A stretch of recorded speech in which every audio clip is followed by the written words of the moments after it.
المتحدث ولدكم وخادمكم عبد الكريم واثق البهادلي راح أقدم لكم فت شعر على الأبطال الحشد الشعبي.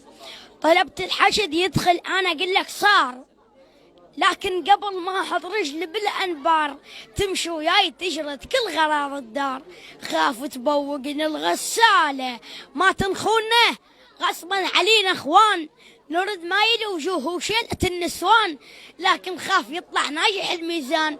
باقوا من بيت الثلاجة بقت ثلاجتك عيب الله كمل فوت، شبقت منك بعد شفت شي يا مسلوت، ولك مو خذوا عرضك ما طلع لك صوت، المثلك كوني طمروحة حسبالي العمرة تقول لي من طبيت، حسبالي العمرة تقول لي من طبيت، المثلك نصب كوني حطنا بتكريت، امشي وياي حملك كل غراض البيت، بس رد محمد لطواله والسلام عليكم ورحمة الله وبركاته.